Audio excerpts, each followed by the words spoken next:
প্যানিকের ভয়ে ঘরে বসে আছেন, সাবধান। এর ফলে আপনি নিজেকেই বন্দি করে ফেলছেন না তো? একবার বাইরে বেরিয়ে আপনার বুক ধড়ফড় করেছিল, শ্বাসকষ্ট লাগছিল, মনে হচ্ছিল এখনই কিছু একটা খারাপ হয়ে যাবে। তারপর থেকে আপনি বাইরে বেরোনোই বন্ধ করে দিলেন। বাসে ট্রেনে উঠতেও এখন ভয় লাগে। ভিড় এড়িয়ে চলছেন আপনি। একা বাইরে কোথাও বেরোচ্ছেন না। এমনকি পাড়ার দোকানটাতে যেতেও আপনাকে কাউকে সঙ্গী করে নিয়ে যেতে হচ্ছে। এর ফলে আপনার মনে হচ্ছে, আমি বেশ সাবধানে থাকছি, ভয় কাটিয়ে ফেলছি এবং বিপদ থেকে আমি দূরেই থাকছি। কিন্তু এর ফলে আপনার ব্রেন শিখছে যে ওই জায়গাটায় সত্যি বিপদ আছে, পালিয়ে গেছিলাম বলেই বেঁচে আছি।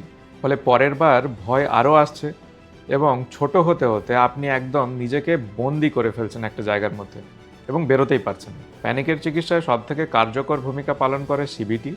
এই সিবিটির মাধ্যমে শেখানো হয় যে অস্বস্তিকর অনুভূতিগুলোকেও কিভাবে গ্রহণ করা যায় এবং ভয় থাকা সত্ত্বেও কিভাবে ধীরে ধীরে নিজেকে ওই ভয়ানক পরিস্থিতিগুলোর মুখোমুখি করানো যায়।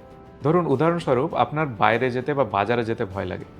প্রথম দিন আপনি 2 মিনিটের জন্য আপনার উঠোনে একটু হাঁটাহাঁটি করুন। পরের দিন পাশের গলি পর্যন্ত যান। তারপরের দিন পাড়ার কোনো একটা দোকানে একা যান। এইভাবে ধীরে ধীরে সময় এবং দূরত্ব বাড়াতে থাকুন। এটাকেই বলা হয় গ্রেডেড এক্সপোজার। এর লক্ষ্য ভয় একদম জিরো করে ফেলা নয়। লক্ষ্য হবে ভয় থাকা সত্ত্বেও আপনি যেতে পারেন এবং অস্বস্তিটাকে গ্রহণ করতে পারেন এবং পালাতেই যে হবে সেটা আপনি মানেন না। তবে হঠাৎ ভয়ঙ্কর খুব ভয়ের মধ্যে একদম ঝাঁপিয়ে পড়বেন না। যদি ভয় তীব্র হয় তাহলে একজন মনোরোগ বিশেষজ্ঞের সাথে যোগাযোগ করবেন।